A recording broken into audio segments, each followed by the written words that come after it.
안녕하세요 여러분, 도쿄민슈입니다.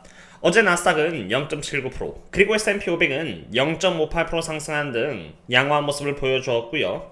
이러한 상태에서 테슬라는 3% 넘게 올라갔었지만 아쉽게도 0.46% 정도로 그친 가운데 반도체와 가치주인 인더스트리얼 및 에너지 섹터는 상당히 좋은 모습을 보여줬습니다.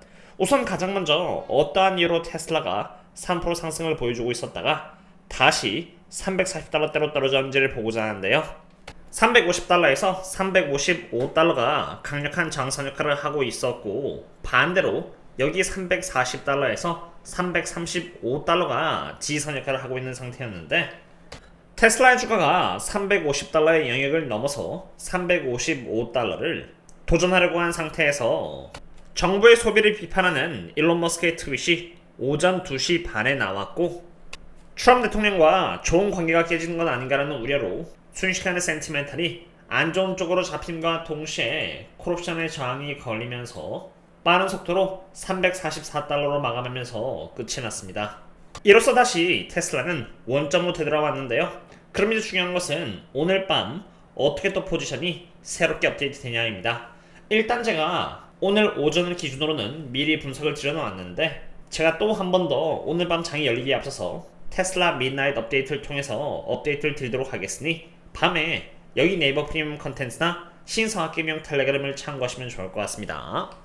그럼 이제 테슬라의 펀더멘털을 체크해보기 위해서 지금 테슬라가 직면하고 있는 최근 이슈에 대해서 한번 알아보고자 합니다. 2025년 6월 2일자의 기사인데요.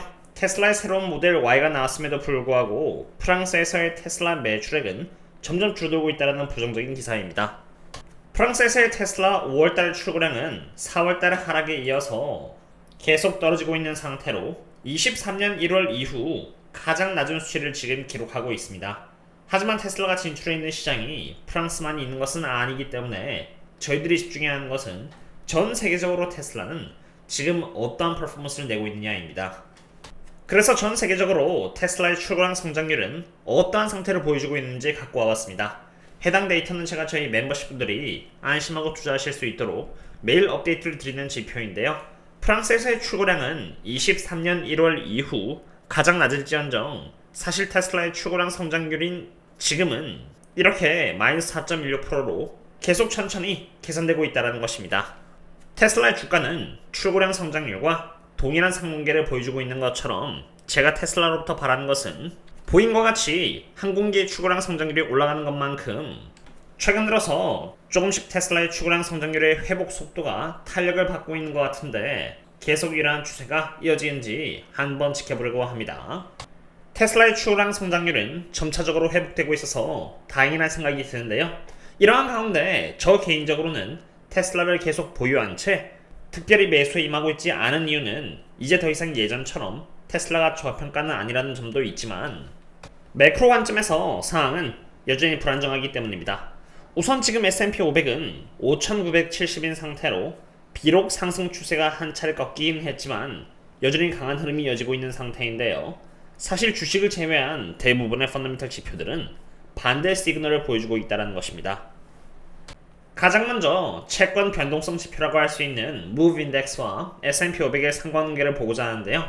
원래 MOVE 인덱스와 S&P 500은 반대 상관관계를 갖고 있지만 MOVE 인덱스와 주가 흐름의 상관관계가 얼마나 가까운지 보여드리기 위해서 제가 일부러 Y축을 반대로 잡아놨습니다. 이런 상태에서 MOVE 인덱스의 지표를 보시면은 이렇게 떨어지고 있는 상태로 하루빨리 MOVE 인덱스가 올라가지 않는다면은 S&P 500인 이 빨간 색깔이 뒤따라서 떨어져도 이상할 게 없다는 것을 보여주고 있는 것입니다. 그럼 이제 제가 그 다음으로 매크로의 상태를 가늠하는 지표는 얼마나 투자자들이 레버리지를 쓰면서까지 상황을 좋게 보고 있는가입니다. 파란색이 바로 레버리지를 상으로 한 수요이고요. 빨간색이 S&P 500인데 레버리지에 대한 수요는 2024년 말까지 매우 강력했지만 25년 1월을 시작으로 크게 줄어든 이후 사실 회복하지는 못하고 있습니다. 레버리지에 대한 수요는 상당히 낮은데 그에 반해 S&P 500은 거의 정고점을 회복한 상태이기에 이러한 부분들이 매크로를 보수적으로 보게끔 하는 것 같습니다. 지금까지 채권과 레버리지 관점에서 바라봤기에 이제 환율 관점에서 바라보고자 하는데요. 이것은 달러를 엔화로 나눈 지표로 S&P 500과 동일한 상관계를 지금까지 그려온 가운데 일단 달러 엔화로 나눈 지표는 지금 약세를 보이고 있는 상태입니다. 두 개의 지표가 동일한 방향성을 갖기 때문에 S&P 500은 사실 최소 횡보 혹은 조정을 받았을 때 비로소 채권과 레버리지 그리고 환율에 맞는 흐름을 보여준다고 할 수 있겠지만 지금은 주식인 S&P 500 혼자 어떠한 기대감과 함께 상승을 하고 있는 것입니다. 그리고 마지막으로 오늘이 사실은 데드라인입니다. 여러 나라들이 관세에 있어서 제안을 제출할 수 있는 날이 수요일인 오늘인 것인데요. 지금 이미 트럼프 대통령은 타코라고 해서 Trump always chickens out이라는 말로 조롱을 당하고 있습니다. 다시 말해서 관세라고 세게 때리는 것 같지만 결국 나중에는 매번 도망친다는 수식어가 붙은 것인데요. 이 수식어가 붙은 것을 트럼프 대통령도 알고 있습니다. 다른 나라들이 관세 관련해서 어떠한 제안을 오늘 갖고 올지는 모르겠지만 타코라는 수식어가 붙은 상태에서 과연 트럼프 대통령이 쉽게 만족한다는 내용이 담긴 이야기를 할지는 의문인 것입니다. 지금 6천을 앞두고 있는 증시는 마치 관세에 대한 리스크가 다 해소된 듯한 모습을 보여주고 있는 것 같습니다. 이미 타코라는 수식어가 붙은 상태에서 트럼프 대통령이 만족할 확률은 어느 정도인지 그리고 관세에 노출되어 있는 국가들이 더 좋은 제안을 할 확률은 어느 정도인지를 고려하고 그것에 맞게 리스크를 가늠하시면 좋을 것 같습니다. 물론 제가 상황을 보수적으로 보고 있다고 해서 완전 투자를 하지 않는 것은 아닙니다. 우선 테슬라를 대상으로 제가 바이 앤 홀드를 유지하고 있는 가운데 그래도 제가 마음 편하게 투자를 하고 있는 기업은 높은 배당과 함께 어느 정도의 방어막을 제공해 주면서 내부자 CEO들이 매수를 했고요. 그와 동시에 장기적인 투자 근거가 상당히 좋아서 장기적으로 바이 더 딥을 하기에 적합한 기업을 상으로 제가 비중을 늘리고 있는데요. 이 기업은 제가 이번 주 월요일날 추가 매수를 한 기업으로 불플렉 패턴이 나왔기 때문에 기술적으로 상승을 예상하고 미리 매수를 하였고요. 해당 기업은 7%의 월배당을 지급하고 있는 기업인지라 모아나가려고 하고 있으며 해당 기업이 위치하고 있는 섹터는 AI 데이터 센터의 수혜주이면서도 지금 전 세계적으로 국가 단위로 수입을 늘리고 있는 만큼 해당 기업의 미래는 밝다라고 생각이 됩니다. 그렇게 저는 이 기업을 상으로는 꾸준히 바이드딥을 하려고 하고 있고요.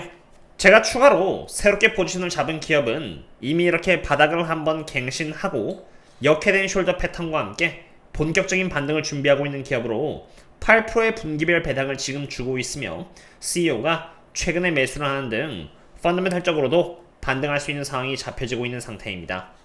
이 기업이 어떤 기업인지는 2025년 최대 수혜주는 그냥 이 섹터가 미래 그 자체입니다라는 등 여러 차례 제 매수 내역과 근거를 담아서 제가 분석을 하였으니 네이버 프리미엄 컨텐츠나 신사학개미의 텔레그램을 통해서 참고하시면 좋을 것 같습니다. 참고로 제가 멤버십분들 상으로 공유드리고 있는 리서치 자료들은 제가 1년에 4,500만원 이상의 돈을 써가면서 월가에서 참고하는 도련 자료와 함께 하루 종일 제가 리서치만 하는 제 시간의 결과값입니다. 이렇게 리서치를 도움 주시는 멤버십분들 상으로 우선적으로 제 리서치에 대한 우선권을 드려야 한다고 생각되는 만큼 조금 이해해 주시면 감사하겠습니다. 오늘은 테슬라가 어떤 이유에서 하락을 하였는지 매크로 관점에서 어느 정도의 괴리감이 있었는지를 분석드렸고요. 추가로 오늘이 왜 중요한 날인지에 대해서 또한 분석을 드렸습니다. 조금이라도 도움이 되셨다면 구독과 좋아요 부탁드리고요. 오늘은 이 정도로 마치도록 하겠습니다. 그럼 다음에 또 만나요. See you later.